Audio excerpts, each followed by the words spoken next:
if somebody's like really contracted and their nervous system's really dysregulated, they they were to open fully to redemptive love completely, it might actually be too overwhelming. Sometimes it has to be taken in bit by bit.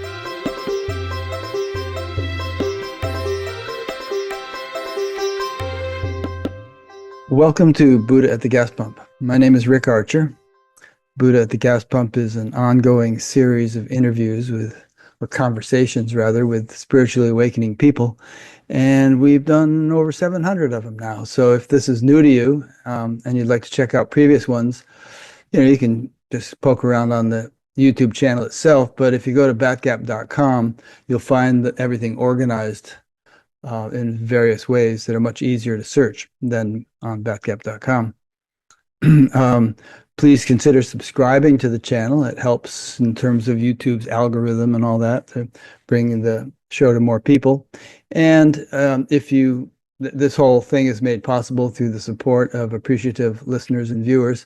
So if you appreciate it and would like to help support it financially, there are PayPal buttons on every page of the website. And there are also some volunteer opportunities.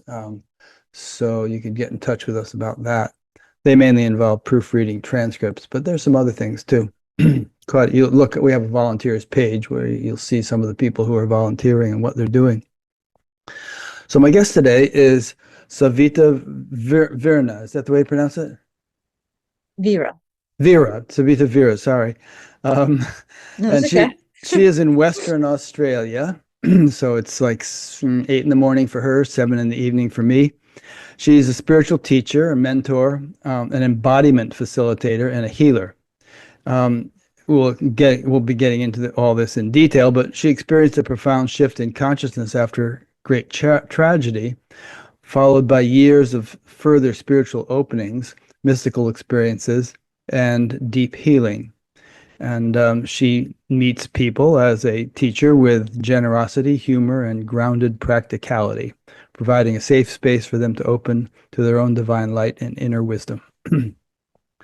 Okay, so you didn't write a book, so I didn't read a book like I often do, but I listened to your everything you had on your YouTube channel, and I did an interesting thing. I transcribed everything you have that I could find, that in other interviews you've done and talks you gave, and I fed it all into AI along with the notes you gave me, and and I said, give me talking points and questions for an interview on this content, and bingo, within a minute I had 4 pages of notes printed out with questions. You plugged me into the matrix. I did, yeah. So I've been doing that lately. It's kind of handy. So, I'm kind of coming up with some questions I wouldn't ordinarily have thought to ask. Plus, I, throw in a bunch of my own questions that the AI didn't give me. So it's not just an AI thing. Anyway, what I've gathered is that one of the main themes of your journey is awakening through adversity. And it began with a childhood trauma and was catalyzed by the sudden loss of a mentor, leading you from a place of unconscious seeking to becoming a trauma-specialized spiritual guide. And of course, there are a lot of steps in between those two things. And this path seems to be the foundation of what you call authentic empowerment. Is that a fair synopsis? Yeah. Okay, Sure. good. So you mentioned some tragedy very early in life that kind of kickstarted your seeking. What was that? Yeah, well, I mean, I had a difficult childhood, so Yeah. there was that sort of background of that. Welcome And to the in club. hindsight, yeah, that's right.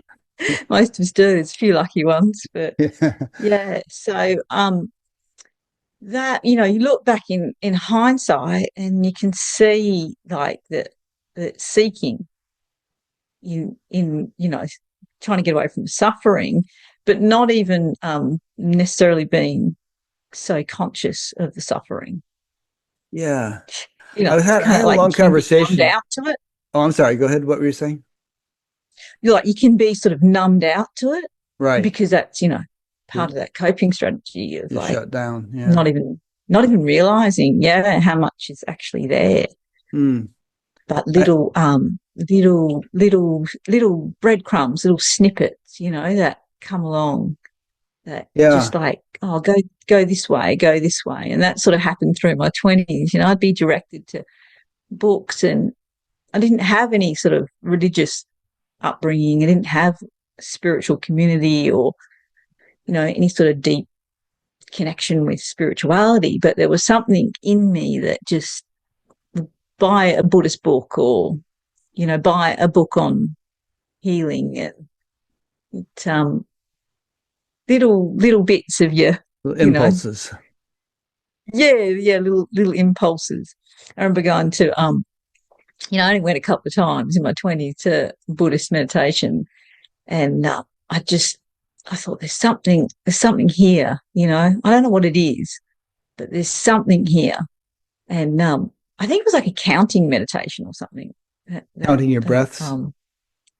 Yeah, it was something like that. And there was one lady in the group afterwards that said that she got to 10, like it was totally easy. It just happened, and something in me knew that it wasn't true, and I knew that I don't know what you even call it, the nun running the meditation. I knew that she knew as well, but I didn't know what that was. I didn't know that what it was, the underlying thing. But it's like that radar for truth. So It's in other there. words, the woman was being inauthentic and you picked up on it. Yeah. Yeah, Well, just an innocent, I see. innocent And people might be misunderstanding. wondering, like, what's the big deal? I can count to 10. But I think what you're referring to is, a meditation where you're supposed to like just count the breaths without your mind wandering off. And yeah, and if you try that sometime, you might find that you might be Yeah. surprised at how Yeah. readily your mind wanders off when trying to do a simple thing Yeah. like That's it. that. Yeah. That's it. Yeah. Yeah, And how it gets caught. Yeah. Caught in right. thought. So that were kind of my early years, mixed with just lots of different experience. Really Yeah. saw lots of the extremes, in life, Mm. from the poorest and some of the most traumatized sectors of society, um, to some of the wealthiest, just by chance, not because I got any connection to that in particular, but and all the suffering, that comes with that. So yeah, fast forward a Before little we bit. before we I'm a little fast bit forward too older. much, let me just Okay. I had a long conversation with a friend the other day, whom I have long conversations with often, and we were contemplating how a very traumatic childhood can result in rather ardent spiritual seeking later, a little bit later on. On the other hand, like the Bhagavad Gita, for instance, says that if you're really fortunate, you'll be born in a pure and illustrious family, or even a family of yogis, although that's more difficult to attain on earth. And so you've got it easy. And the Buddha, in fact, was born a king and grew up in a palace, and yet when he realized how much suffering there was in the world, he left all that and became an extremely ardent seeker. I mean, just enlightenment or bust. And so we were just contemplating, like, you know, which one is most advantageous? Not that we get to choose. And are we just burning off a load of karma if we have a very traumatic childhood, and then after that's burned off, we're free to, soar high on our spiritual quest? Or, is there some advantage to suffering because it just the desire to get out of it becomes so strong that you just don't take your spiritual practice for granted. You just go at it with all your might, or whatever. What are your thoughts on that? The pressure cooker. Hmm. Um, I don't think that we can ever take one person's awakening or unfolding or whatever you want to call it, and then kind of make Generalization. yeah, not even the Buddhas. Hmm. as much as we love him. Yeah. Because it's probably far more nuanced and complex Yeah, you're probably right. I mean, than you than can't our human mind can you make can't it. generalize too much. No, because for me, it wasn't ardent spiritual seeking. It just happened. So, spontaneous. So you could say, well, it was the pressure, the contraction. Yeah. The contractions were so great that then the expansion happened. And that seems to have been my thing. I get put in these koans where I'm backs against the wall or seemingly so. And then, that lets go into a bigger Hmm. awareness. But yeah, I think because our minds like to have it all wrapped up, our minds like to say, well, what is this? It was so curious, and that's beautiful. It just is, isn't it? Yeah. Yeah. Well, you make a good point, which is that there are as many paths as there are people, and it is a little foolish to generalize. Although you do sometimes see patterns, you know. Um, Yeah. yeah. So, but we'll get into that more as we go along. So, I don't know, you don't need to go into specifics if you don't want to. But how do you feel your personal experiences with trauma and tragedy led to your first profound spiritual openings? Well, the first opening was a glimpse, and the first one was that death of the mentor. Uh-huh. Um, Yeah, you had a mentor who yeah, got in a and car accident. yeah, and mentor with horsemanship, not a spiritual mentor. I see. No, I wasn't doing any seeking spiritually or you know otherwise. Um, and the shock of that, the suddenness of it.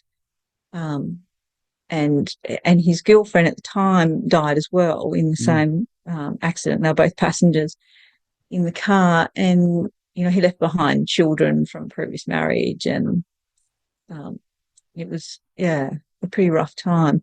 Um, and so that period of grieving and shock, um, and all of that, that's what led to that first just really simple opening in a really simple moment of hanging out clothes on the line hmm. and just all that contraction, all that grief, all that just even a me just fell away. And it was just this intimacy, this beautiful, simple, peaceful intimacy. And that was like the first crack, the first opening. And How then long later did on that there would be, last? I don't know, it's just there's no sort of sense of how long I was there for. Uh-huh. It could have I been mean, it wasn't like weeks and weeks and weeks of peace, but it was, no, oh no. no. Yeah, yeah, Okay. yeah, Yeah. yeah, Um, I guess you were Susanna Marie was one of your mentors, wasn't she? Or yeah, yeah, and yeah. she had something similar where her brother died unexpectedly, and it really kind of shifted her into profound realization, as traumatic as that was. And obviously, that's not the kind of impetus most of us would want to undergo to have a profound realization. But what do you think it is about a shock like that can catalyze an opening? I think it's probably a few things. The mind can kind of give up, because it can't make sense of it and it can't fix it. It can't. There's nothing it can do. So like death, like that, is like a koan in itself, isn't it? Yeah. It's like, well, there's no controlling. There's nothing but surrender. So I think that's part of it. I think the other part of it is like fully allowing ourselves to feel, and I've had that experience many times later, where when I fully went into the grief, then the peace and the joy and the bliss would open Hmm. There's a couple of right things in in the there. center of it. Mm. No, but finish your thought. I thought you were stopping. Yeah, no, just how it's so bizarre, because in the past you grieve or you have grief and it's all awful. Who would have thought that right at the center, if you fully let go into it, that there it is. Yeah, interesting. There's a couple things in there that kind of jump out at me. One is there's this whole little section near the beginning of the Bhagavad Gita where Arjuna, the hero of the story, feels like, I've got this, I'm in control. I can do this. Let me at these guys. And then he undergoes this shift where he all of a sudden realizes he doesn't have it and he's not in control. And at that point, he surrenders to his master, to the Lord. Krishna was supposed to Yeah, be an avatar, yeah, and the commentary I read was like, in life for all of us, as long as you think that you can do it, you're in charge, you're the controller, you don't tend to surrender or look for some higher guidance or higher wisdom. But kind of if you reach that point at which you're not in charge, then you kind of fall on your knees, so to speak, and seek higher guidance. yeah, yeah, absolutely. And that can be a really nuanced space for embodiment and trauma, because often in a kind of negative way, people with childhood trauma, or any sort of abuse or boundary violations, there's that loss of volition, that and and all that comes with that. So there's some real nuance in healing that to a place where the understanding is that the infinite is safe, Yeah. and that really is can take some time. Hmm. Yeah, I don't Yeah. know if that makes sense. But, No, it does. And in a few minutes, we're going to get into talking about shadow work and healing and things. I wanted to just ask you a couple of quick questions before that. Because mm, you mentioned a minute ago going into grief and then finding peace after going through it. So we want to talk about that. But I just want to ask you the idea of authentic realization and authentic empowerment seem to be central to your work. And correct me mm. if I'm wrong, but I got that impression. Do you have the impression that there's a lot of inauthentic realization and empowerment going on? Is that why you emphasize authenticity? I think that there is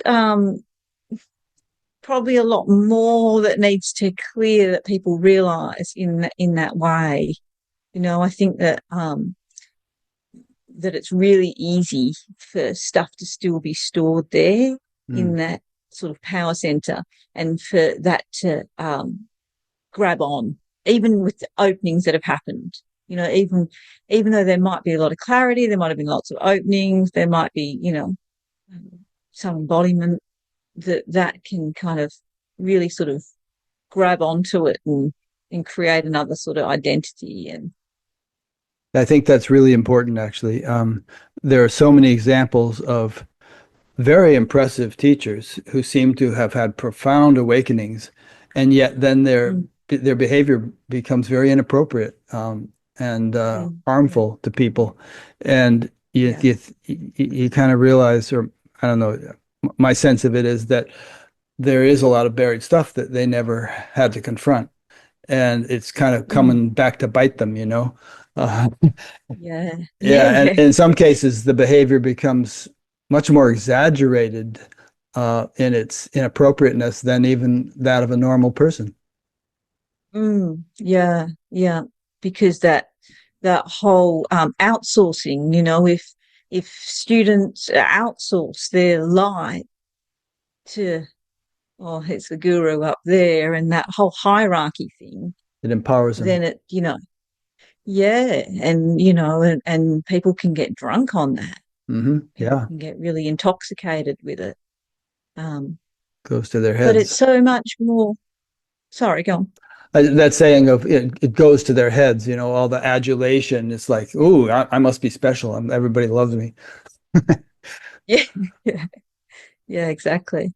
And it's so much it's more quiet than that. The authentic power when it comes through.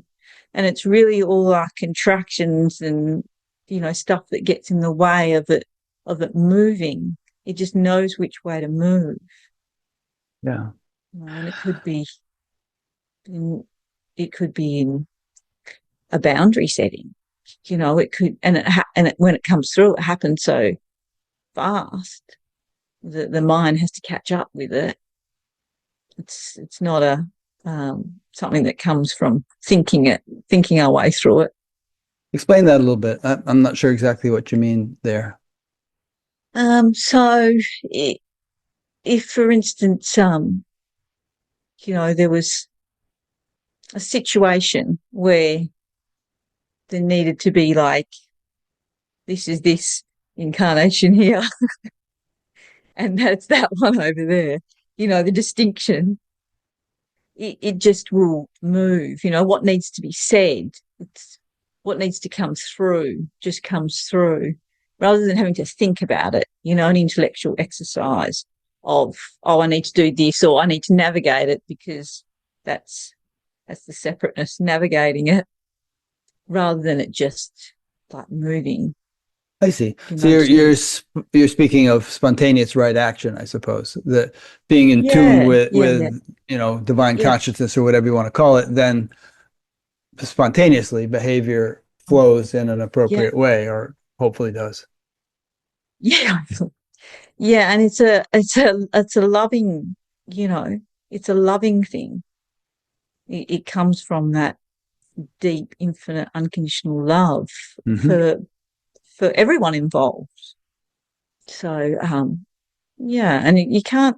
It's not a predicted thing. It's not a understood by the mind thing. Yeah. Obviously, we have a mind and we can use it, but the ramifications of every action are far more intricate than the mind could possibly comprehend.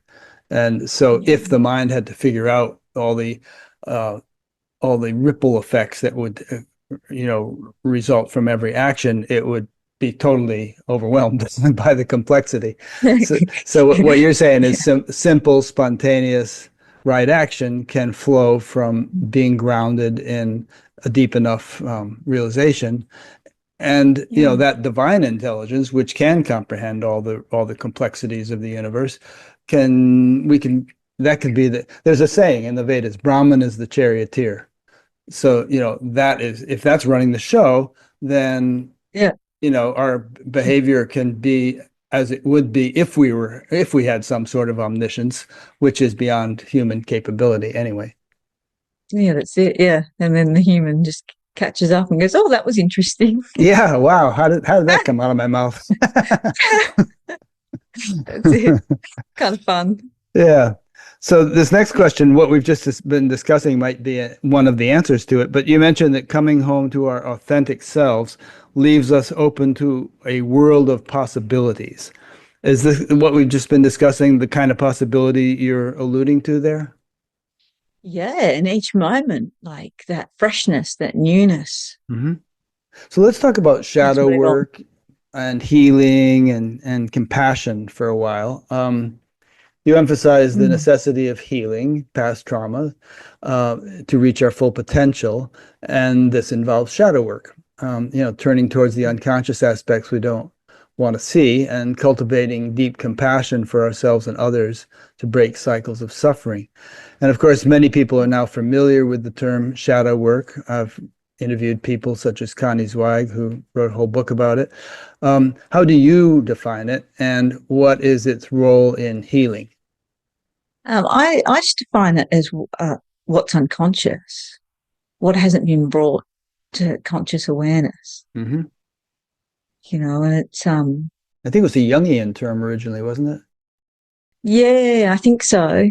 And the term itself, it probably has a lot of baggage. Everything has energy, doesn't it? Everything has kind of like what the collective have put on it. So it probably has that sort of baggage of something a bit heavy and frightening, when really it's not, and it's wanting to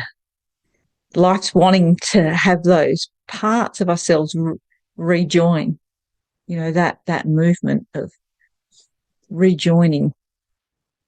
So yes, it can be anything from beliefs to stuck emotions to patterns of behavior. Uh-huh. You mentioned that for you, at least, it felt less like work and more like life was working on you, rather than you were having to work Mm. to work something out. Did I Yeah. get that right? I mean, can you elaborate on that? Yeah, I think it was both because it was happening, unconscious that, Pandora's box had just been opened up. So it was flowing, it was coming up. But at the same time, there had to be that human portion, that willingness to meet what was arising, and the willingness to really engage in deep healing. So on a day-to-day basis, like, was just all kinds of like negative emotions or traumas that you had forgotten and things like that welling up? And did it make it difficult for you to function or hold down a job or things like that? It was kind of like contraction, expansion, contraction, expansion. Mm. So it'd have these really big heart openings, and unconditional love flowing. I'd be looking at strangers, and there would just be unconditional love, like, and all sorts of bliss and joy, and then there would just be a plunge back into suffering and contractions. I think that's natural. I think Yeah, that happens to a lot of people. yeah, Yeah. yeah, quite wild. So, and then other times where just emptiness was looking. There wasn't any, unconditional love feeling or any of that. It was just pure witnessing. Mhm. So that would kind of go, and then there would be the next contraction that would come. But I engage in deep somatic based healing because my nervous system, because I'm extremely sensitive, which is one of my gifts. But my nervous system had gotten so dysregulated through traumas just kind of piling up on top of each other. So I really needed that, for that phase when it's wanting to come in and embody and have all the fragmented, because trauma really fragments us. So all those fragmented parts, like, yeah, you too, you as well, and that's the compassion, that compassion that wants all the parts of us that feel separate and lost and in pain and in confusion. Were you doing some formal somatic healing work under some kind of trained person, or Yeah, were you, yeah, okay, like so yeah, therapeutic sessions in which you do something or other? yeah. That's it. Yeah, yeah. Through the Was body, it mainly talk accessing type unconscious. stuff, or was there like physical massage or acupuncture or those kind of things? A little bit of acupuncture, yeah. But more being with the body, creating, the bridge of safety, because that's what's lost, isn't it? When we go through these things, it's that feeling of that we're safe. So being with it, creating that bridge, and getting the nervous system to come back down into some sort of regulation. De-excitation. Yeah. Yeah, yeah.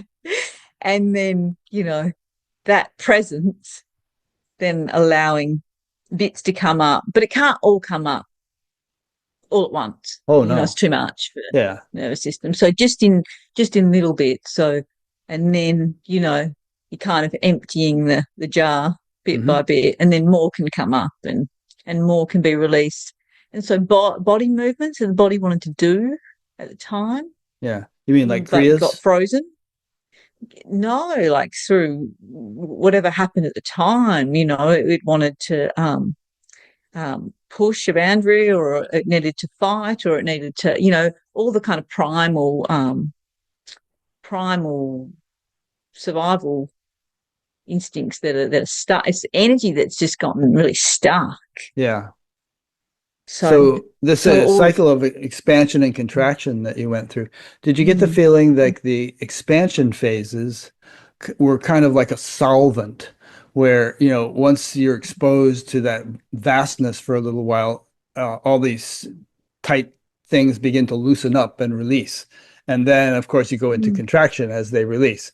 And then once they've sort of fizzled out in terms of that particular batch releasing, you open up to perhaps an even broader expansion, which triggers another release. Like, so you keep going through this yeah, cycle. yeah. I like that. A batch. Yeah. Yeah, absolutely. And it's not some stuff will get burnt up just through grace. I had an experience of because I had chronic illness as well, as a result of all the trauma and everything that had happened. Um, I had an experience of the lady I was working with the somatic work saying, "Oh, I think we need to slow down. I think She that thought it your might be nervous too much for system." you. Yeah, because my nervous system is so sensitive, and so it's like, yeah, I think maybe we need to slow down. And I thought, oh shit, I'm like, slow down. Let's get this Let's stuff get it out, over with. Yeah, let's get it over with. Um, and I was going through another sort of koan in my life where I was living at the time. The land wasn't able to support my horses in a way that they would be as healthy as I would have liked them to have been, and so I was looking for somewhere else, and just couldn't, bang up against. It's not working. I can't find anywhere. And so those two sort of things were happening simultaneously, and then just out to lunch one day, and another just massive opening happened, and the food was blissful, and just so beautiful. You want to go in and kiss the chef, like the gratitude, and that gave my nervous system enough of a relaxation for the healing, and shifting whatever else was there to continue. So, how much that burnt up or chewed up, we don't know. But I bet you the horses have been very healing for you. How long have you been around horses? I mean, ever since a young age? well, the horse, no, I didn't. I wasn't born into a family that was horse orientated at all. I literally was born in with that calling, I suppose. When I was two, I asked for, it was the first toy that I asked for was Toy horse. a life, like a, what do you call it? Like a life, Lifelike. true to life form of a Right. horse. Hmm. Yeah. And I just took that everywhere with me. Mm. Just absolutely loved it. And, when I was really young, my favorite book was War Horse. And Oh so yeah. it I saw didn't the come movie. from, yeah, right. Yeah, I haven't actually seen the movie. But yeah, so I don't know whether that was brought in from past lives, probably. Yeah. I never But I worked with didn't. horses. In fact, I had a very early experience of falling off a horse at a state fair or something like that. I was doing the horse ride so many times, getting ride on a real horse that the guys got kind of casual. They sort of threw me up on the saddle, and I went right off the other side. But Oh God. but anyway, I did have an opportunity to work around cows for a while. Quite a few months of just shoveling cow manure and just building fences and taking care of the cows, and they just had such a vibe about them that you Yeah, kind of entrain with their vibe, and I found it yeah, very profound and beautiful. It was really calming. yeah. Well, that's it, isn't it? It's like it's common for I think a lot of us that when we start having openings, or um, that call comes, or whatever, we want to go and be more in nature. Yeah. We like our wildness calls to us. Hmm. it's part of it. But yeah, so with the horses, it wasn't really until I was older that I had sort of opportunity, my teenage years to start having stuff to do with them, and then I worked up north and on a cattle station and worked with horses there. So, and then just through my life, they'd I'd sort of come in and out with it, sort of like through my 20s. And then when I found my mentor with horsemanship, that was like when I sort of fully sort of entered into, and I've been with them ever since. Yeah. But man, they can teach you some stuff. It's Yeah, really. yeah, There's we I really can are the students. Yeah, I can think of a number of examples. I've seen programs for prison inmates working with horses, and it's very therapeutic for them. I have a friend who has an autistic daughter, and her daughter goes to horse camp where horses work with the autistic kids, and it has a great effect. Yeah. And there's programs here in the U.S. where kids who are in the inner cities, slum kind of areas, very high crime, high stress, they get to go out to the country and be with horses for a while. So I can probably think of a couple more examples, but it's a known healing modality. Yeah. And I mean, I sort of, I work with people obviously online with awakening and healing. But I also have clients where I work with their horses for helping the horses with the horse's trauma. And the person with what's happening for them. And then finding that sort of meeting point. So it's less about the horse necessarily being the healing force, but it being a mirror for consciousness kind of a mutual healing. More of a mutual meeting. Yeah. Because like with anything, I think there's some horses that would be at a soul level willing to participate in that, and then there's others that aren't. So when I've ever used them in that capacity with clients, it's more as they just be themselves exactly as they are, and what is it that you're drawn to in them, and then that is like a mirror for the person's own wisdom to come forward for what they might need in that moment, if that makes sense. Yeah. There's a guy in the U.S. named Cesar Millan who is called the Dog Whisperer, and his motto is, and people call him because they have problems with their dogs, but his motto is better human, better dog, because he usually has to fix the human, and then that solves the dog's problem. Yeah. Well, I think that there's probably soul contracts going on, Yeah.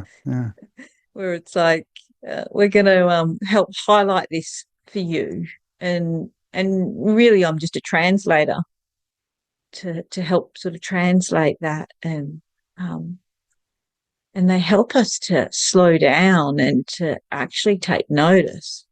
They remind me of my wildness, that natural part. And I think that whole embodiment thing is like our wildness and the transcendent wisdom meeting and collapsing. You state that anxiety is often a symptom of past trauma, which is not surprising, and that you mentioned that bringing compassionate awareness to these unresolved and incomplete fight or flight energies help to complete them. So how does one conjure up compassionate awareness if that's a solution to healing certain kinds of trauma or anxiety? But what if you're not feeling compassionate awareness? How do you turn it up so as to help it have it help heal these things? Well, you can't, because that's us trying to manipulate it. It's there. It's available. How do you locate it, I should say? it's already there, right? So how do you tune into it so as to, Already there. Yeah, yeah, yeah. Well, you may need a bridge or a conduit or you know, such someone as, in support, someone in support of you that can mirror that mhm. back to you. It could be any sort of practice that feels right for you. Um, Even just using imagination as a bridge can be helpful. You know, it can start to relax the nervous system enough that maybe there's some safety here that I can open to, you know.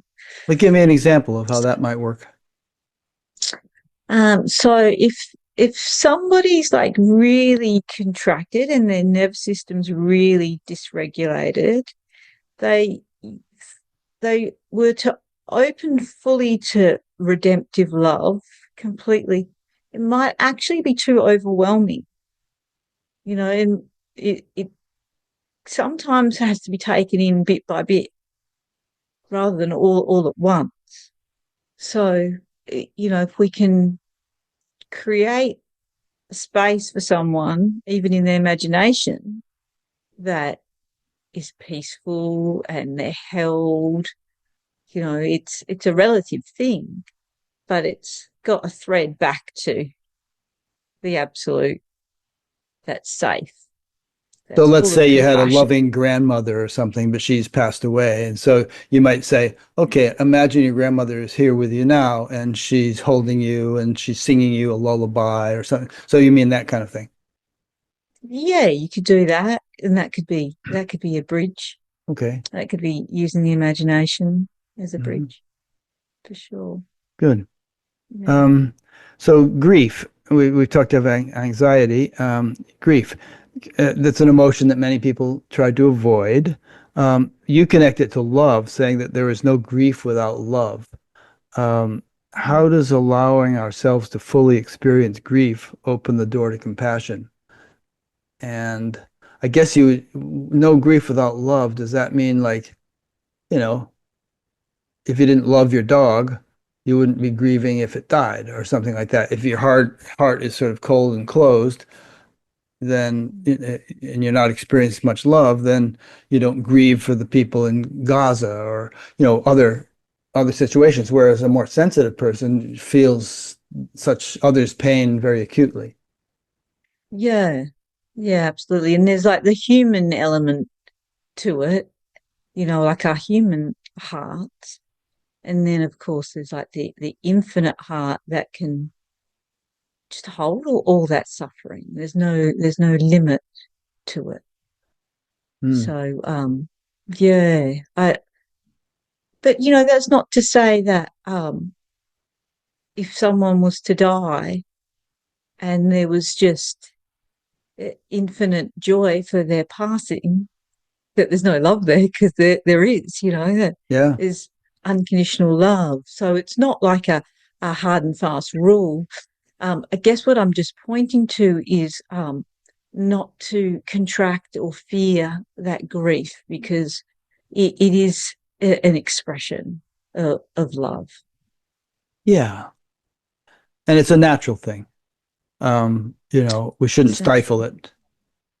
No, and we've been so conditioned to, Right. you know, so conditioned to collectively, you know, And even hide spiritual hide that people away. sometimes intellectualize things away, like somebody dies and you think, oh, they've just gone on to heaven or another loka or something like that.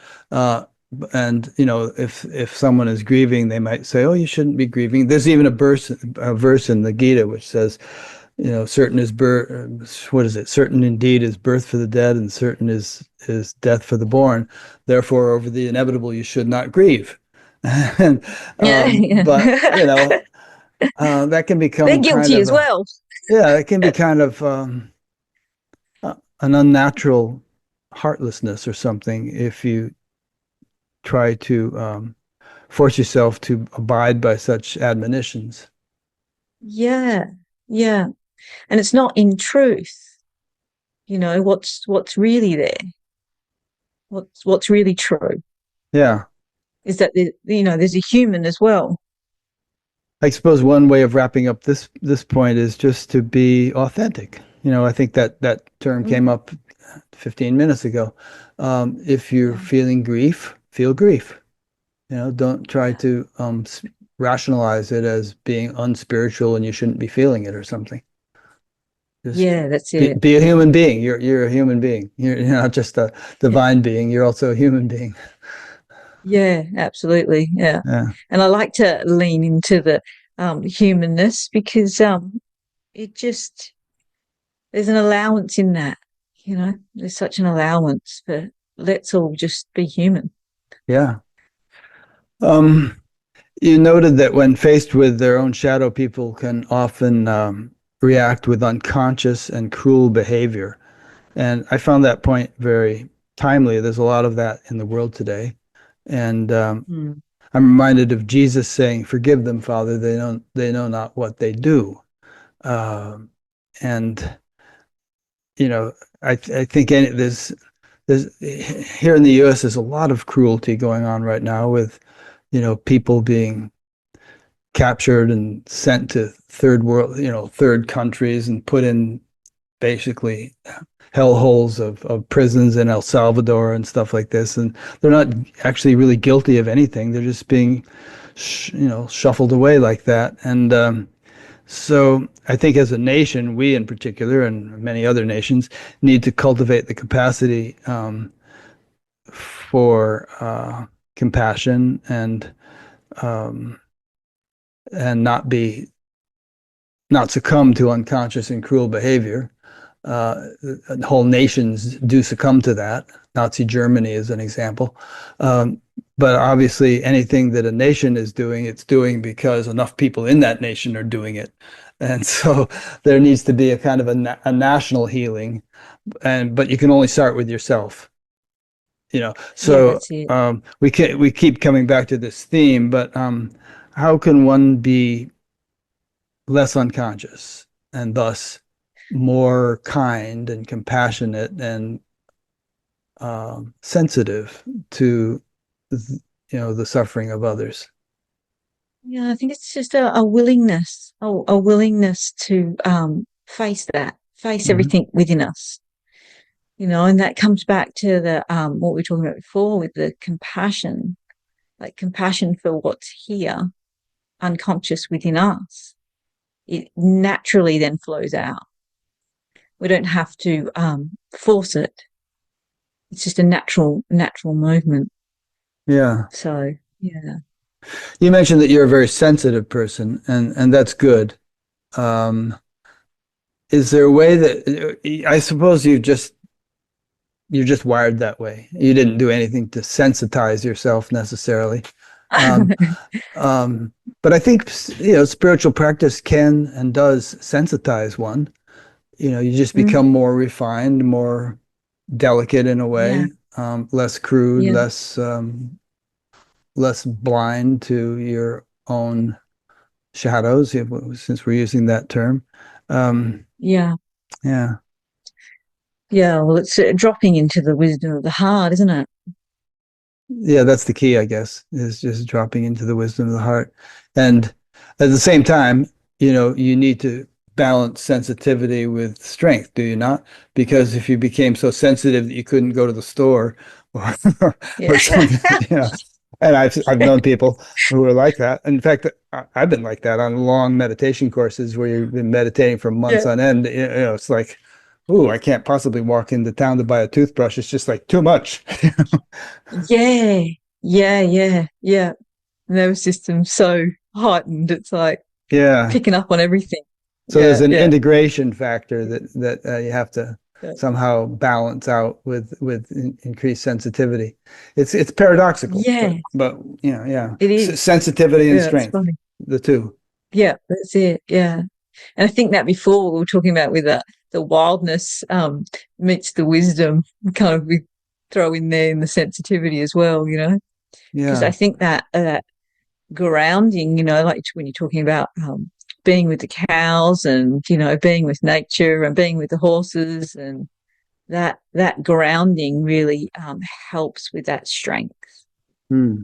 that real like connection to the earth and being Yeah. here. And Yeah, connection to the earth. That's a good one. I mean, I think that sometimes, well, I remember, when I first, I had interviewed Suzanne Marie, and then we were a couple of years later, we were at this conference in California, and I was just totally wigged out by all the, the people and the energy, and I had like a 6 interviews and a panel discussion and talk to give, and oh gosh, there was oh like gosh, unlimited chocolate cake at lunch, and and I was like, yeah.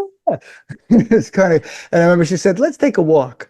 And so we took a walk around through this little wooded area. And she said, let's take our shoes off and walk in the grass. So we walked in the grass. And then finally, I just lay down in the grass and like, oh. oh, that's so funny. You're pinging on the cacao and the chocolate cake too. But spiritual people are notorious for getting ungrounded. And Yeah, so, yeah. I personally I've kind of gotten into a routine of, plenty of exercise, plenty of sleep, Mm. just nice grounding things in addition to, meditating a couple hours a day. Yeah, yeah, absolutely. Yeah, Yeah. yeah. Okay. Let's talk for a while about awakening itself. We've talked about anything more you want to say right now about shadow and healing trauma and that kind of thing? I think so. Okay. We can always come back to it if you think of something. Yeah, sure. Let's talk about the nature of awakening. Your teachings point to it. You've used the word nuance, and I've detected that in what I've heard you say, a nuanced understanding of awakening. I think this is important. It's not about escaping our humanity, very important, but finding the simplicity of truth within the complexity of life. And it involves devotion, finding safety in our divine nature, and learning to sync with, well, this last sentence I don't understand quite so well. Maybe you can explain it. Learning to sync with linear time to experience the timeless. So comment on everything I just said in that little statement. Yeah. Okay. Well, thinking with lineal time, I'm really talking about nervous systems Hmm. because when our nervous systems are dysregulated, we're really stuck. We're stuck in the past or trying to rush towards some future point.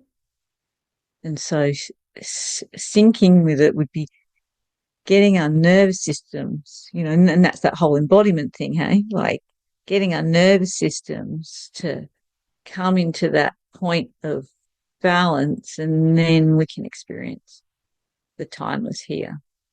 So would it be a be here now kind of a thing? To quote Ram Dass, Yeah, the power of now, to quote Eckhart Tolle.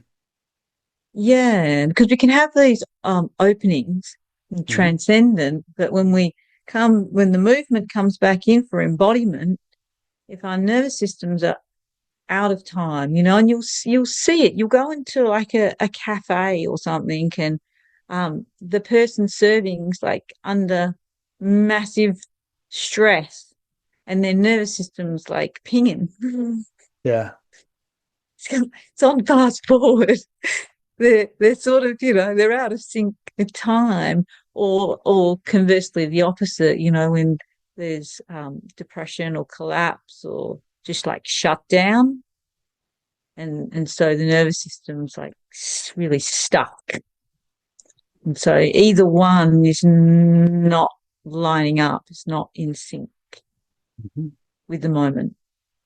And so we take care of that, so that it can come and be here. So in your own life, do you describe your own experience with regard to time? I could elaborate on that question, but see what you got from what I just said. Mm. Um, well, certainly experience being out of sync with it. When the nervous system's like that, when it was going too fast, when it was going too slow, and You mean in the and all past that for sort of you? stuff. Yeah, Right. yeah, yeah. And it's not to say that the nervous system isn't going to spike, and it's not going to have its fluctuations. It's not like it just goes into this like um, dead zone of like nothing happening, no one's there. There's still that the body that's, but you can be with that, you know, you can be with the fluctuations rather than leading, because that's what happens, you know, when it's too overwhelming, we sort of we leave ourselves, we fragment. Mm, Yeah. So yeah. okay. My sense of, did you ever read a book by someone named, I think it was Suzanne Siegel, called Collision with the Infinite? Mm-hmm. Interesting book. She was this woman who had this spontaneous awakening, and it was quite radical, and she couldn't really find any sense of personal self after that, and it terrified her. And she went through like 10 years of trying to find a personal self before she finally gave Mm, up and realized something good had happened. But her motto became, "Do the next obvious thing." yeah. And that to a great extent is my motto. Not that I think about it all the time, but kind of nature presents the next obvious thing to you, and then you do it uh, without a lot of. We've talked about this earlier. Without a lot of complexity, without a lot of intellectualization, it's like you can almost trust that you're going to be presented with what is supposed to be next, and then then you just do that. So that's what came Yeah. to mind when I started thinking about this topic of time. Yeah. Yeah. Absolutely. Yeah. Yeah. Yeah. And the horses are great for that, because you know, when you get out of out of alignment with that, they're going to let you know They if pick you're up on it, listening deep. right? Oh yeah, absolutely. Like, you know, talking before about the other part of my work that I do. Um, I'm always trying to put myself as much as I can in the hooves or the shoes of the horse. Uh-huh. um, you know, and their awareness, you know, and that varies depending on the horse and their kind of makeup and all that sort of stuff. Um, but it's just because we spend so much time in our thoughts or our minds, our awareness compared to theirs, you know, they're helping lead us home with that. You know, and I've had clients that when I first met them, um, there's so many fragmented parts of themselves um, that they haven't seen me, and I've seen them, and they've gotten quite close. And I think, oh, they still haven't seen me, and then I know how the horses feel. You know, when we're going to interact with a horse and we're fragmented, or we're not there, we're not home, we're not in the moment.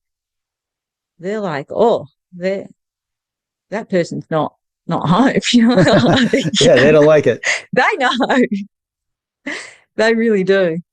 So, yeah, So do I've you find forgotten where we started with that. that horses I got can, lost in it.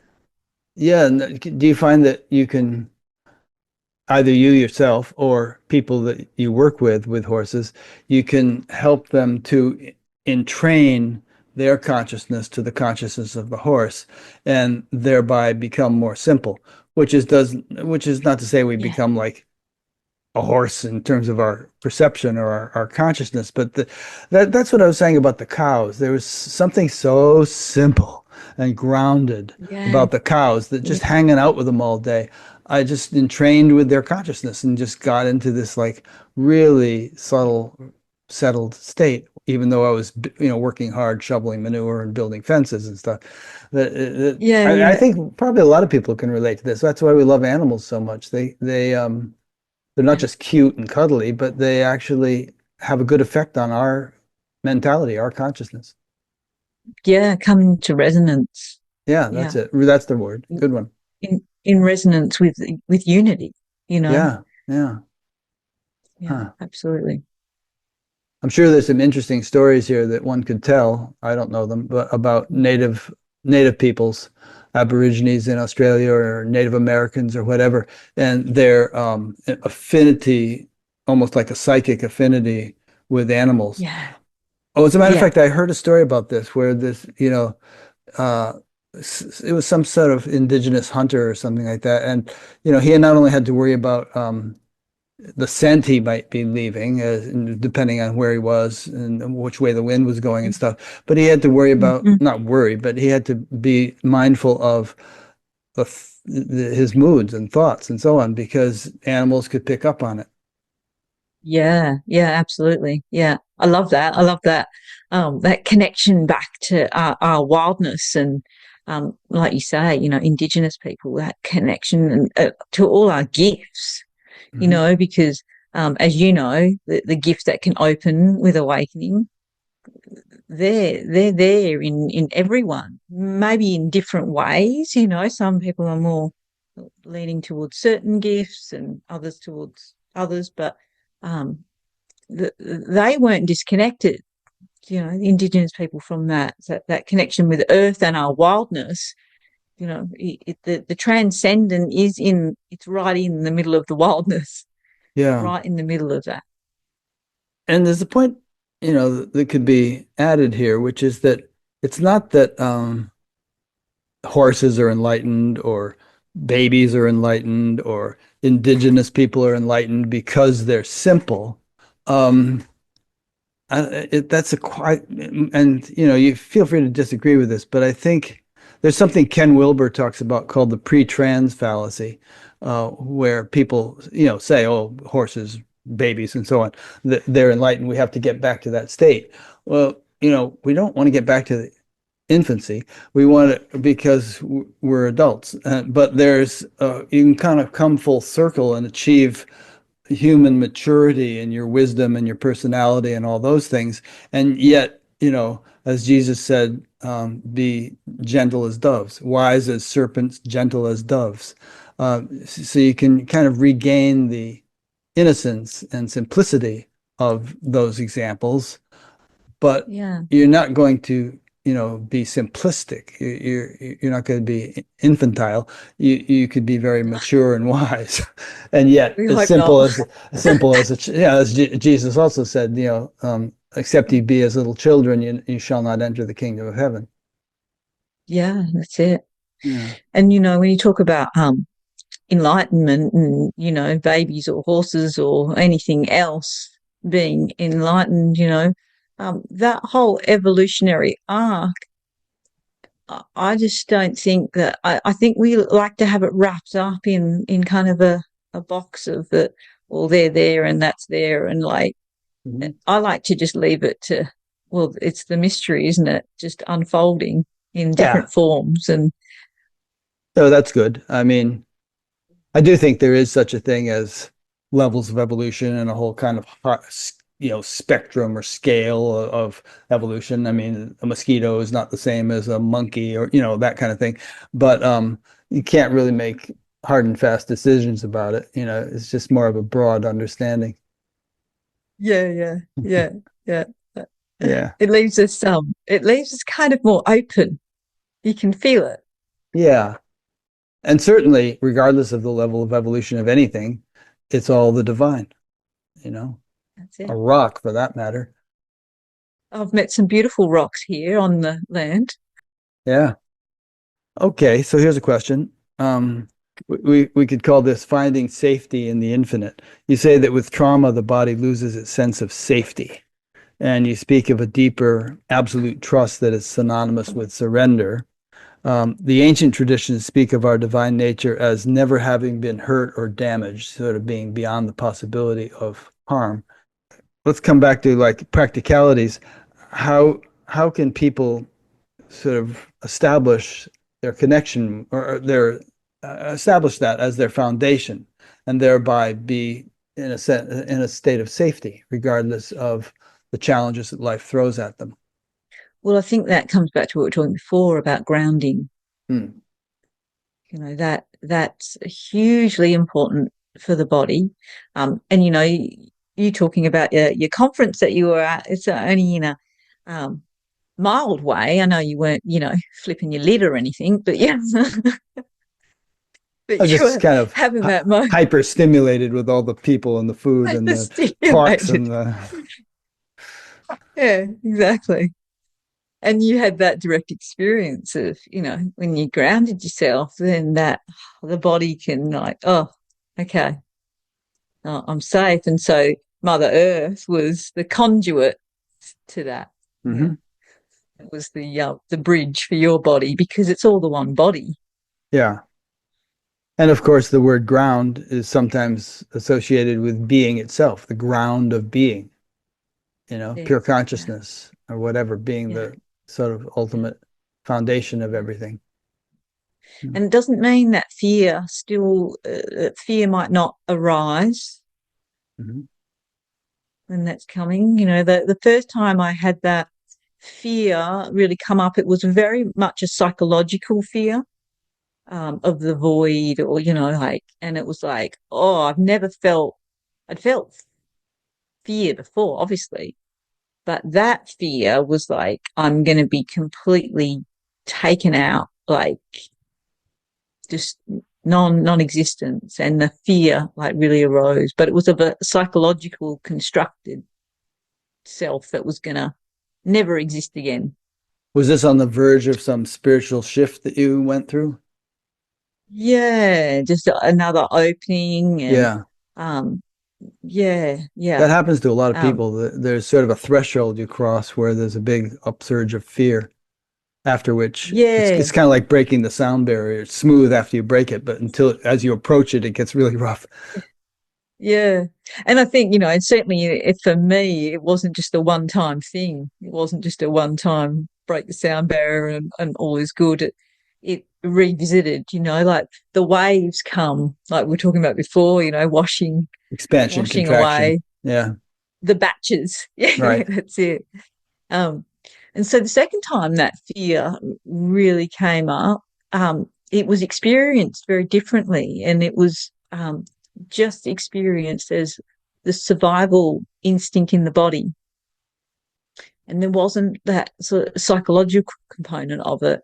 Um, and my mind was like, like the fear of death is here, and it's just in the body. It's just survival mechanism in the body.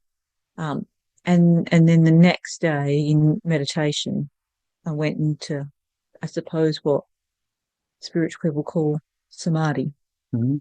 where everything just collapsed. So that fear was like a precursor to the samadhi that happened the next day. It was. Yeah, Yeah. yeah, Yeah, there's a yeah, saying in the Upanishads which goes, certainly all fear is born of duality. And it almost yeah, seems like, again, there's this sort of guardian at the gate of unity that is a fear membrane that you have to, get through yeah, as yeah, duality merges into unity. yeah, yeah, Yeah. yeah. A phrase you use, in fact, you gave us this phrase to put on your little YouTube thumbnail, is healing the intimate divide. Is that what we're talking about right now? Or if not, what is this intimate divide that you were referring to in that phrase? And what does the process of healing it entail? Yeah, no, it's absolutely what we were just talking about. Okay, good. Good Yeah. timing. Perfect. Perfect timing. Divine timing. Doing the next obvious thing. Okay, two questions came Yeah. in. Let's answer them, or ask them. Okay. This one is from Michael Mitas in London. Michael, you're up late. Is it possible to manifest our desired reality? And if so, how? Interesting. Well, the question denotes that it's a me doing it, Hmm. that it's a separate someone. Hmm. Um, so I'll answer it in a slightly different way. I think there is something that we can offer ourselves to, offer ourselves to something larger than just our humanness, offer ourselves to healing. And in that way, we can align with what wants to really unfold.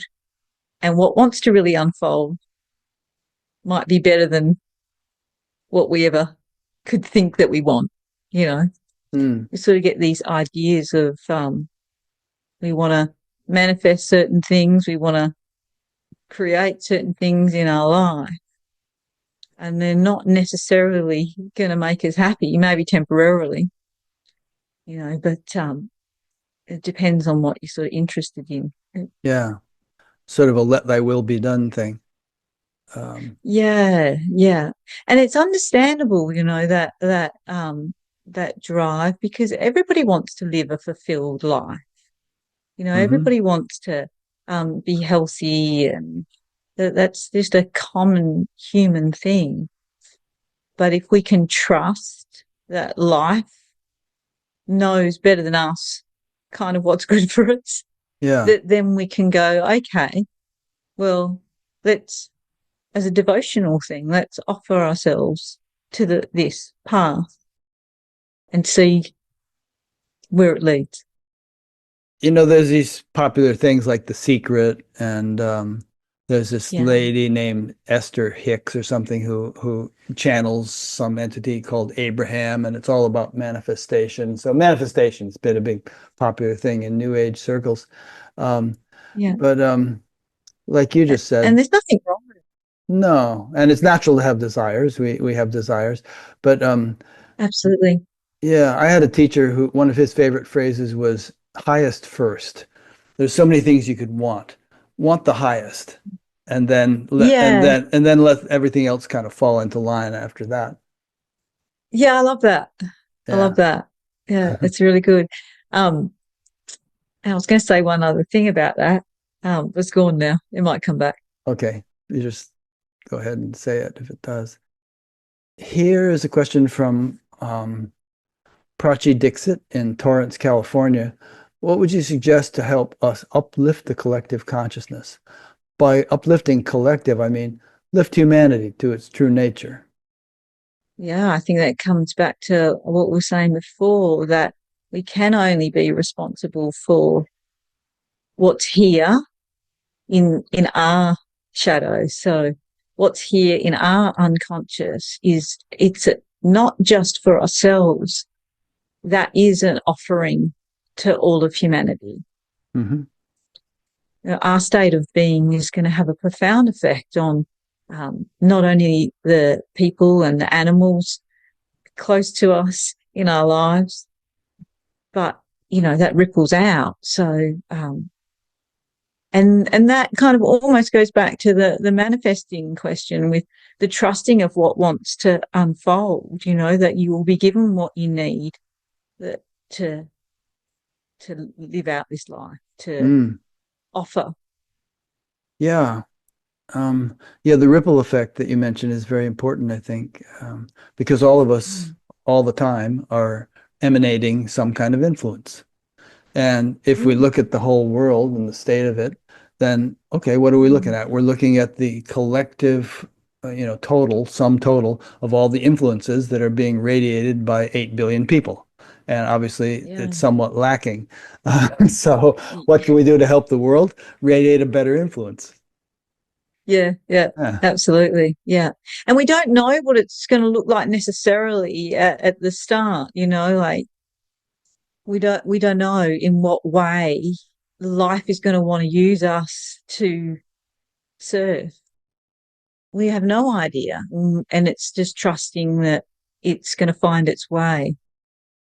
I think it helps to just have the desire to be used by life or the divine. Um, you know, um, Saint Francis, Lord, make me an instrument of thy peace. If you have that, where there is this, let me sow that, and so on. I think if you have that sort of desire to be an instrument of the divine, then Yeah. you're more likely to be one. Yeah.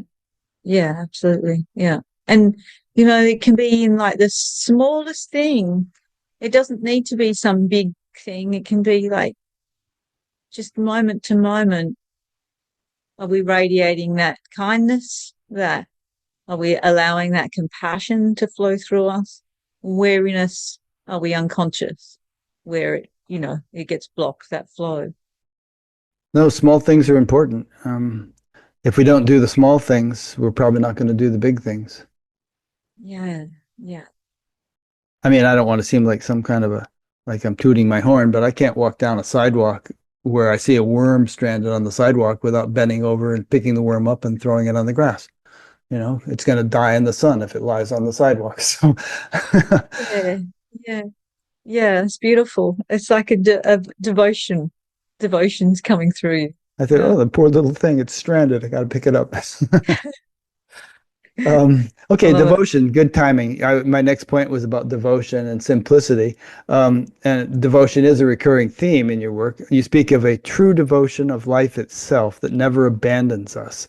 Um, okay, what do you think is the relationship between this devotion that you refer to and simplicity that you say is at the heart of any authentic realization? Oh, you just highlighted it beautifully in your story about the worms. Okay, yeah. You did it for me, Rick. Okay, good.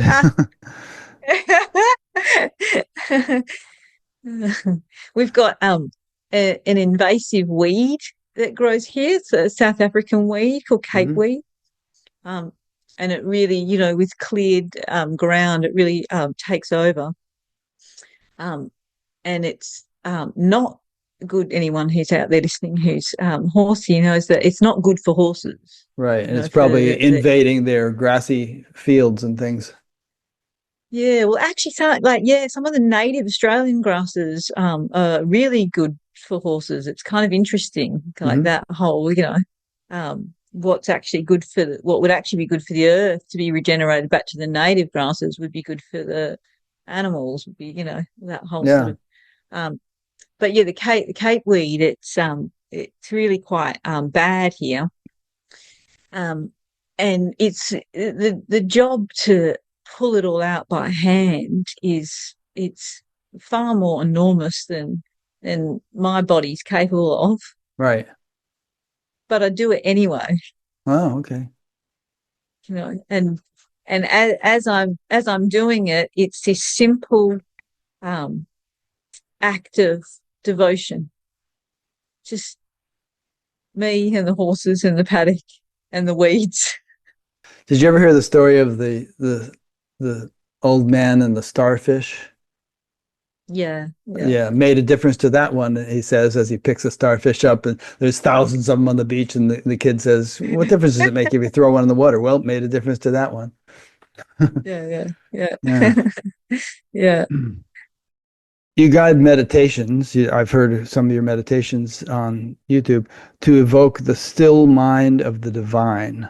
Um, this is a good one. The second verse of the Yoga Sutras say yoga is the cessation of the fluctuations of the mind. Of course, it's in Sanskrit, but that's what it means.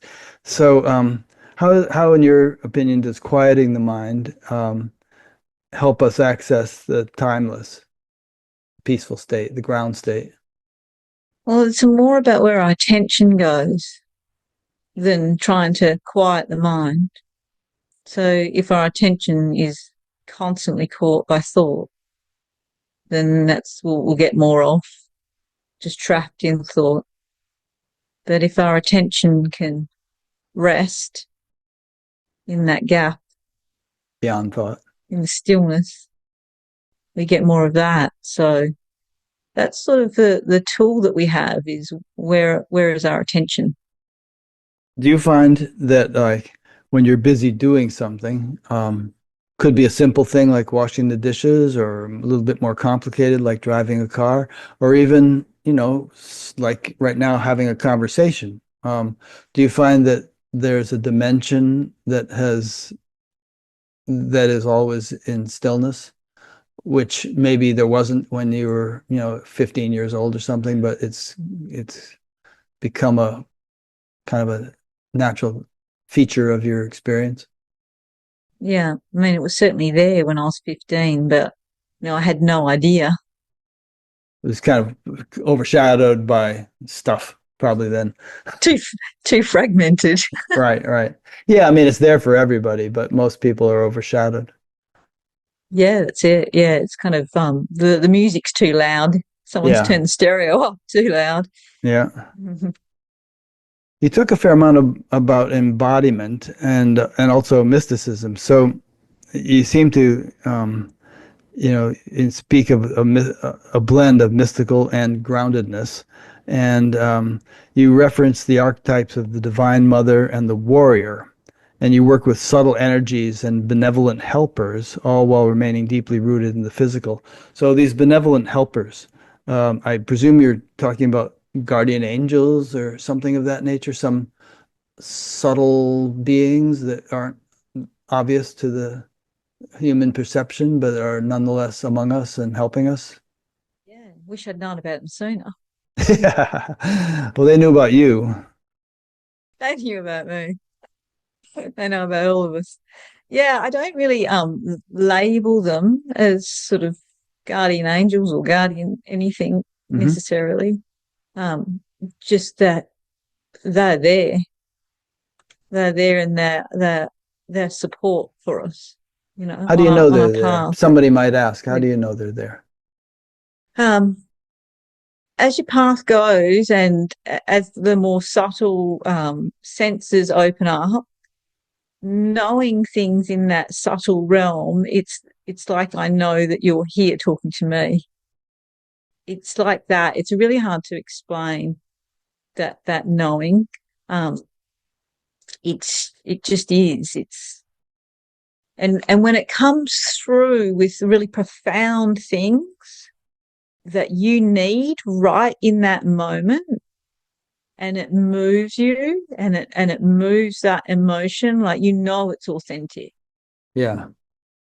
That's probably the best way to explain it. Um, well, it happens a lot for me through just like a clear audience, sometimes a clear cognizance, just a knowing, like hearing a voice that you know is not yours. Yeah, like intuition. Different to my intuition.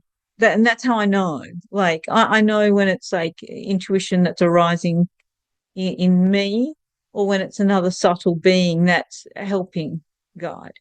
Huh. That's good. I bet you a lot of people listening can relate to that.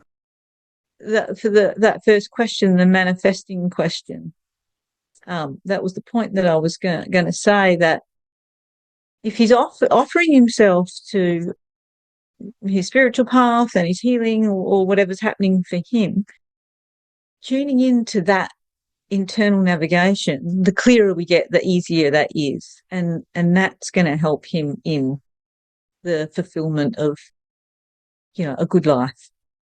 Yeah, so it might seem a little esoteric to some people to think that there are these sort of subtle beings of some kind that are hanging around and Mm. helping us out, but it really can become obvious, kind of second nature that, and almost something you can rely on, you know. Uh, Yeah. Unless they decide that you need to do it on your own. yeah, or unless you're pushing in the wrong direction, then they might block it, or I don't know if it's them or what, but you Mm, might meet resistance, and mm, then maybe if you're wise, you think, okay, there must be a reason mm. for this resistance. Am I supposed to push on through it, or am I getting a sign that this is not the direction I should go on? I should go over this way instead. Yeah, yeah. And it's a whole journey, that, like learning to navigate Yeah. the realizations and the different stages. But yeah, they've certainly helped me if I've been maybe going on or go down that way. They're like, no, maybe don't go that way, and it is very different to my own arising of knowing that. Yeah. And then when we don't listen, well, we all get that, and then we don't listen. Even the not listening is intelligent, because there's a lesson there that needs to be played out for whatever reason. Yeah. I don't perceive these things visually, but I had a friend who did, and he would Mm, say that he could be in a group of of people like that conference I referred to, and he would see these beings of some kind around people, yeah, and he yeah, didn't know exactly what they were doing, but everyone seemed to have their little attendants, you know, and this is a whole bunch of spiritual people, you know, who are spiritual teachers and stuff who are on this in this conference. Um, Yeah. and you know, there are a Yeah. lot of teachers and traditions who say that, you know, there are probably more beings in the subtle realm than there are in the gross. I interviewed this guy named David Spangler who was one of the founders of the Findhorn community in Scotland. Yeah. And, you know, he had been seeing and communicating with these things all his life. I think it's interesting. I mean, you know, it'd be big news if a UFO landed on the White House lawn. But, you know, think of the fact that there could be more beings in this world of a subtle nature than there are gross beings such as we. And that's even bigger news in a way. Yeah. Yeah. Absolutely. And it's kind of it keeps us humble too, Hmm. I think. Keeps us humble that we don't get too wrapped up in our own stuff to know that there's these beings in other realms, and Yeah. perhaps we can't have the full picture here. I wonder if there'll come a time when humanity is so evolved that, you know, it will be common for people's awareness to, you know, encompass a broader range of creation, and it'll be kind of ordinary for us to perceive these subtler beings that, as opposed to just being some extraordinary thing that very few people have. Yeah, yeah. Well, that's it. And it does. It becomes it just becomes normal. Hmm. Things that before, when you're sort of contracted and cut off, that would have just seemed like mind blowing. Mm. It's just, well, of course, it's just normal. It becomes normalized. Yeah. It doesn't seem odd at all. Yeah, no, I know what you mean. Very beautiful. But yeah, yeah, Yeah, a friend sent me a whole long, like 20-minute message the other day, and I hadn't talked to him for about a year, but I had been just thinking about him for a couple of days. And so when his message came, and I called him up on WhatsApp and I said, "Well, I'm not surprised that you sent me that message. I've been thinking about you for a couple of days." yeah, yeah, Yeah, yeah, yeah, yeah, yeah. And that's really common. yeah. You shared a beautiful experience of the Divine Mother gazing through you. Can you speak about that a little bit more, and about the feminine aspect of the divine and what it means to be an embodied mystic?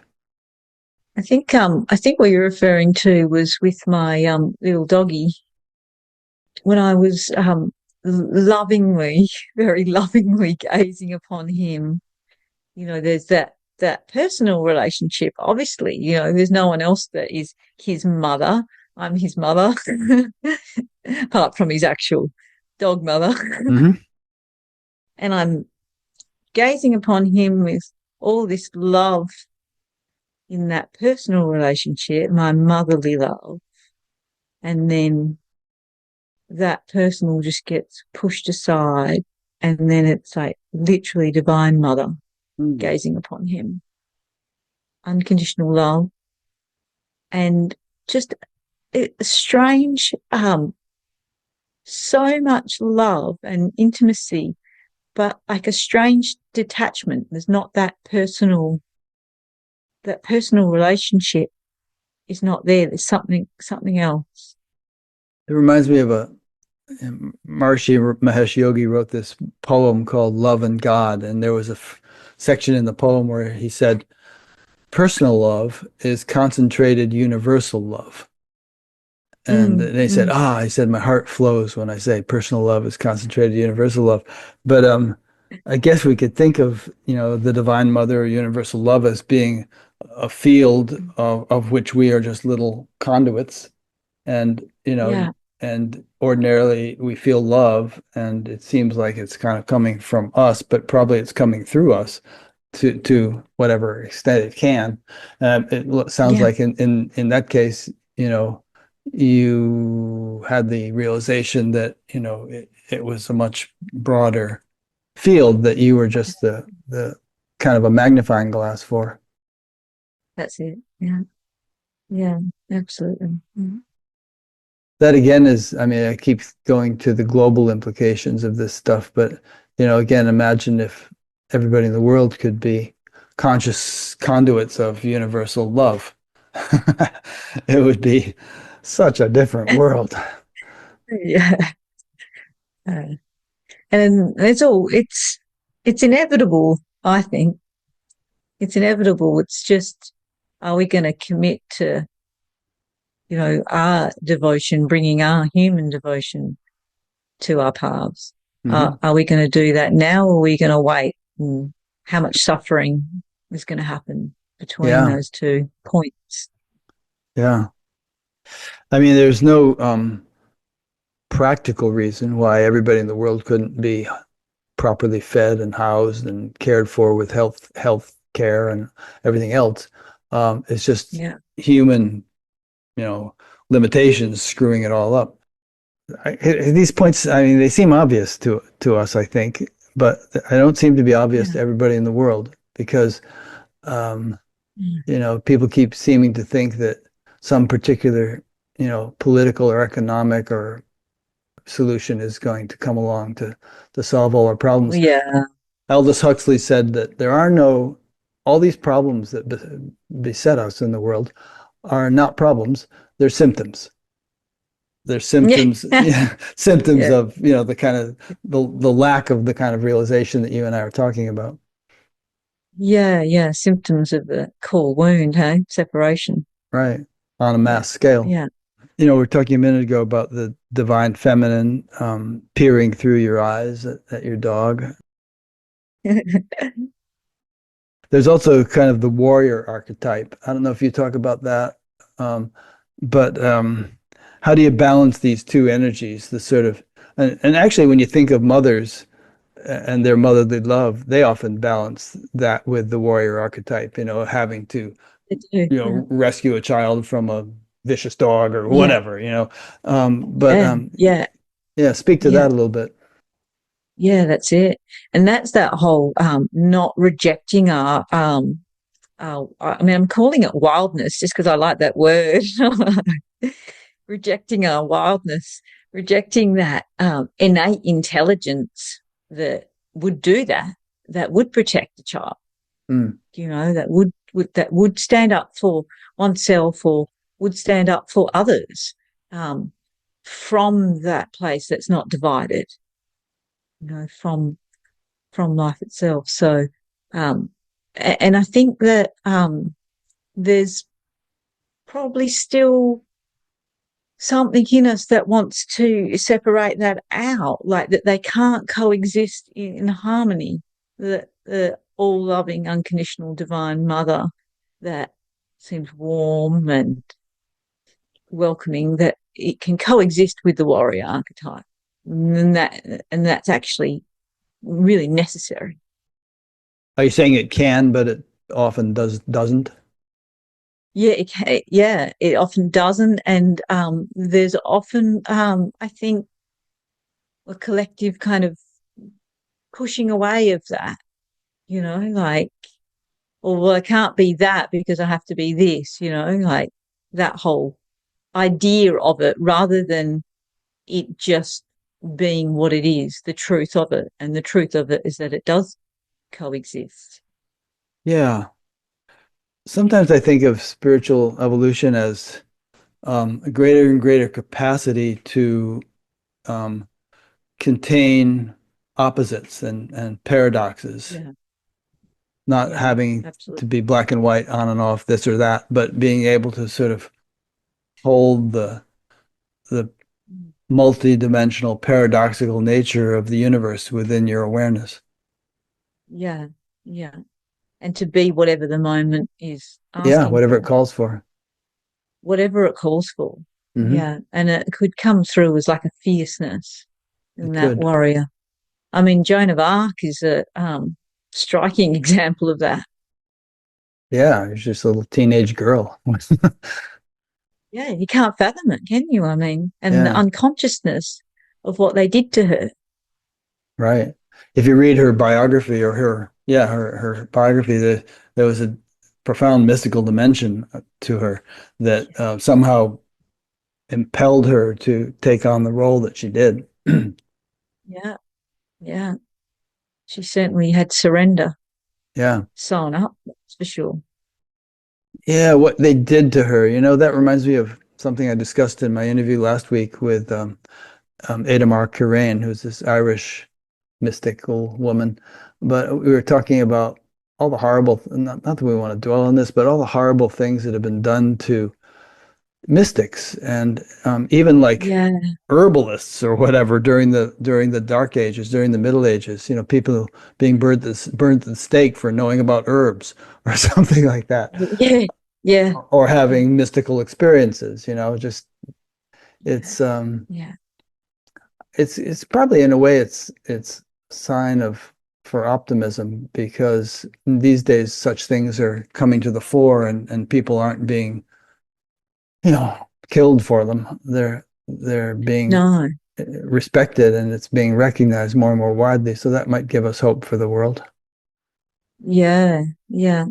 It's becoming more common, but I think that it's still in the collective that fear of Mm, the mystical and really it's just fear of death, isn't it? mm.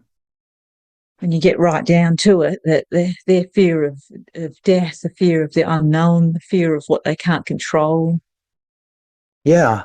I mean, just speaking of religious traditions, usually what happens after some great, you know, seer comes and establishes a whole new wave of knowledge is the, you know, after a generation or two, the administrators move in and take over the whole thing. And then, Yeah, you know, yeah, yeah, they don't understand the mystics and they feel threatened by them. And so yeah, the mystics end yeah. up getting persecuted and the whole thing becomes a complete polar opposite of what its founder intended. And then you've got mystics intergenerational trauma. Yeah, really. Yeah. I mean, there's people that knew me prior to awakening, and they might not come out and say it to me, but they probably think I've totally lost my mind.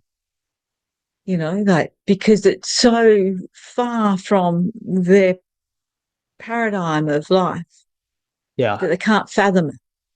They can't fathom it, and it's they don't realize that that's actually rather than an insanity, it's actually coming into sanity, the Yeah. whole awakening process.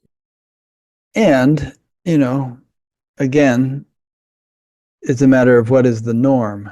And someone like you is an outlier. You know, you're not the norm, thank God. And but you know, there could and hopefully will become a society in which, you know, mystics are the norm. Which is not to say they'll all be sitting around, you know, contemplating their belly buttons. You know, practical stuff can get done, but from the kind of the normal higher state of consciousness that everyone will be living, Mm. and then, you know, someone who's not living that will be the aberration or the oddball. Um, Mm. it's like, you know, even think about how the world has changed since, let's say, the 1800s, and you know what Yeah. everything we took for granted in the 1800s, and a train was about as fast as anything could ever travel, and you know things like that. And there was no conception that there was a, you know, other galaxies out there, or even that we were in a galaxy. People didn't know what we were in, and now look at all Mm. the things we take for granted. I mean, look at our cell phone is a much more powerful computer than the computer that was used to get the astronauts to the moon, and we carry it around in our pockets.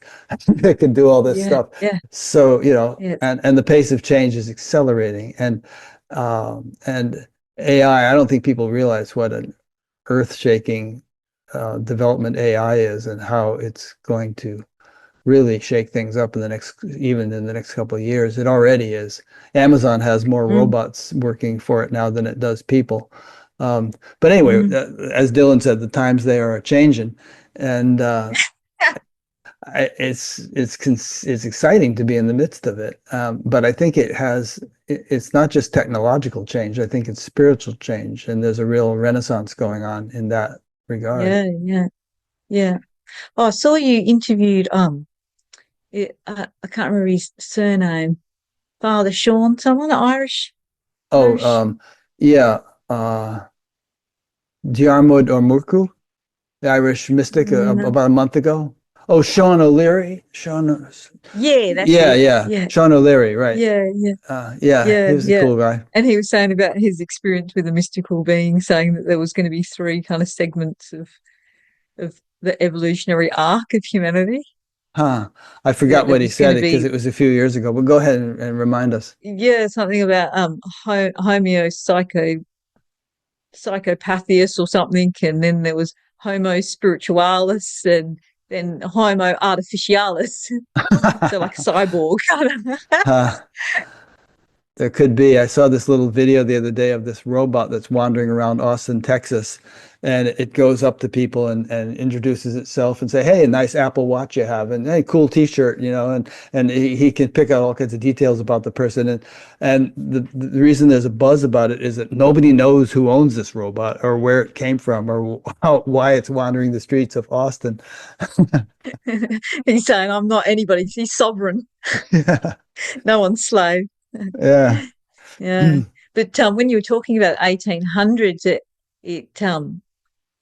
it drew my attention to horses. Because obviously in the past, like horses would have been so pivotal in our society. Um, and I think now, like with the raising of consciousness and the evolutionary arc that we're on, it's like a time of um, giving back to them. Like because all the modern comforts that we enjoy were literally um, grown off the back of horses, as in a lot of instances as kind of like slaves, Yeah, really. yeah. Because if it wasn't for horses, we'd probably still be, I don't know, hunter gatherers or something. They really advanced humanity, and sometimes people can kind of have a negative idea or association. Not everyone has a positive idea or association with horses. Like more like, oh well, a really cold-hearted kind of, well, why would you bother? It's a lot of work, or it's a lot of whatever. And I'm like, a gratitude to them is due. Like even if you've never had anything to do with them. Yeah, that's nice. And our gratitude to all the animal species. I mean, we've really given them a raw deal. The I forget who it was. It might have been Einstein, or maybe it was Gandhi. Said some quote about how you can kind of measure the level of evolution of humanity by the way it treats animals, something like that. And we're not doing so well by that measure yet. Not yet. Yeah, There's just, there's I definitely. mean, I live in a town where, I mean, in a state where there are 3 million people and 23 million pigs. And there's a big controversy going on right now because California, which is more progressive than Iowa, insists that pigs be given at least 24 square feet of space to live in all their lives, which is what, 4 by 6. That's not a whole lot of space. Um, and Mm. but the Iowa pig farmers are saying, "Oh, you're infringing upon our business model. That's not practical to give them that much space, and they want them to be in little confinements where they can't even turn around, because Oh, they horrendous. somehow make more money. And pigs are more intelligent than dogs by most measures. Yeah, they're amazing. Yeah. So this kind of thing. I mean, there's got to be some karmic consequences to the way we treat animals. Yeah, that cut off. It's just, yeah. And that's that whole thing goes back to the second question of like, how do we help? We help by attending to what's here, because I think that the the level of compassion that is allowed to flow for all the parts of ourselves that are in pain or unconscious or wounded is directly proportional to what then flows out, Hmm. you know, for others. And you can see it even with people that are very loving and kind, but they haven't gone to that depth. And there'll be that moment of like, oh, that that hurts because they're not able to include that suffering of whether it's an animal or a person or whatever being in, but it's because there's parts of themselves that are suffering that haven't been included. So you're saying that if they could somehow reconcile or heal their own suffering, their own shadows, then compassion would be a spontaneous outcome or flow from that. Yeah, inevitably, I think. It's inevitable. Yeah, Yeah. it is. It's interesting. Out of all kind of like the sages or mystics, whatever, Ramana Maharshi was one that I didn't know anything about him, but I'd heard his name and I was like drawn to him, felt drawn to him over others. Uh, and then I found out later that apparently he was a real animal lover and Oh really yeah. Crows. connected. He had a cow named Lakshmi, whom he considered to be enlightened. And Yeah. he would often, while he was giving darshan, he would often just be staring at the squirrels climbing up and down the trees and things like that. Yeah. Yeah. It's funny, isn't it? We're Yeah. talking about all our capacities, how we have that capacity to know. So there was knowing in me that there was a resonance with him, with that whole connection with animals and that love for them. Yeah. A lot of sages have been like that. Saint Francis is famous as all these paintings of him with birds on his hand, landing on him and things like that. And Yeah, there yeah. was a story about Yogananda that this deer had come to live in the ashram and somebody fed it too much milk and it was dying because it had over drunk milk. And Yogananda was holding it in his lap and just, loving it and praying for it to live. And then the soul of the deer said to him, "Let me go. It's time for me to go. You're holding me back." But um, anyway, it's quite typical, I think, of saints and sages being having an affinity with animals. It's almost like a Mm. indicator of their level of development, Yeah, yeah. That inclusion of all beings. which in a way is like symptomatic of godliness, you could say, because God certainly loves all creatures. And if we are really kind of in God consciousness, if we want to call it that, then we're going to, Mm. you know, exhibit the same qualities as God. And then you've got to balance that with practicality, like I'll go out in the forest to cut firewood with one of my friends who's very mystical and you get too lost in looking at the amazing like mushrooms that have grown out and you're just like, oh, I don't want to cut this bit of wood because there's just so Yeah, it's the much home to beauty. these mushrooms. Yeah, yeah, yeah. That's practicality is that you got to stay warm as well. So Yeah. But it's like not taking more than you need. I think that's an important principle. And that's again something like, the Native Americans, they would kill bison, buffalo, but only what they needed. And then they would use every bit of it. And then when the white men built the railroad through the West, they would just stop the train and people would shoot all the bison and leave them to rot on the prairie. And in part because they wanted to starve out the Native Americans. But, completely idiotic way to behave uh, that is indicative of the mentality of those people. cut off from themselves so they don't realize that what they're doing to themselves. Yeah, exactly. I keep quoting Jesus, but he said, Whatsoever you do unto the least of these, you do unto me." Mm. And I think everyone could say that. Well, aren't we full of wisdom? All this pontification. Anyway, it's a fun conversation. Good fun. Yeah. So, and I apologize to people if you feel I've talked too much. Sometimes I talk too much, and Irene is not in the room to hand me notes telling me not to. Um, so in any case, then, so to wrap it up, looking at the full tapestry of your journey so far, and your journey is far from over, the trauma, the awakening, the shadow work, the devotion. Um, what's been the ultimate realization for you so far?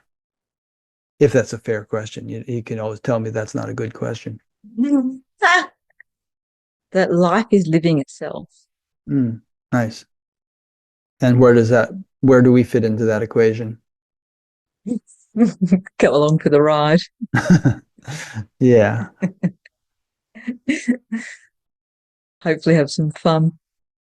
So you interact with people, you do one-on-ones, I presume. You have maybe some kind of group Yeah. meetings, different things like that, right? Um, Yeah. and actually, you mentioned that you often get intuitive insights for clients before you have sessions with them, and uh, Mhm. and then like when you have the session, you realize, oh, this insight is absolutely pertinent to what this Mm. person just brought up, right? Yeah. Yeah. Yeah. Sometimes it's an insight specifically for them. Um, Other times I'm just drawn to talk about something totally random and it's exactly Turns out what what they needed to they hear, need. right? Yeah. Yeah, yeah, yeah. Or I might even share something about my own life for some reason. I think, why am I doing this? And then it's for them, you know? Yeah. Good. So, people listening to this, I'll put a link to your website, and I presume that on your website you have, ways of getting in touch with you, and a page about events or services and all that stuff, right? Yeah, yeah. There's events page that they can go on and Hmm. they'll see, I think the next date, the 10th of August, and just email. What are you going to do on the 10th of Emails there. August? I'm going to do one that I've done before that the group really liked. I called it the Healing Chamber. Hmm. How do you work out the time zones? Well, 10 a.m. my time, so it's not far off that now. So Yeah, so okay, so that would be like 9 in the evening in the central US or whatever. Yeah. yeah, Okay, good. So, and you have an email sign up thing there on your site. So if people want to be notified of things, they can sign up. yeah, they'll get notified of the groups and various things, and if anybody's in WA or if they're in Australia or they're traveling here, that I'm running a retreat for 2 days in September. In Western So that's on my Australia. website. Yeah, yeah, right on the beachfront. So it'll be Ooh, that sounds nice. really beautiful. Yeah, yeah, looking forward to it. Great. Mm. Alrighty. Well, keep up the good work, and it's been lovely talking to you and meeting you. And Yeah, I really really, nice to meet you. yeah, I really appreciate everything you're doing and everything that most of the people I talk to are doing. I sort of felt like, in a way, if I can help them, then I can help the world through them, by just bringing them to more people's awareness. Yeah, yeah, absolutely. All right, so Well, it's thank been you. fun. Yeah, it has been. And thanks to those who've been listening or watching. And we'll have another one in a couple of weeks with a guy named Dan Kelso. And I won't talk much about him right now. We'll just see what he has to say when we have our interview. So thanks, Savita. Thank you.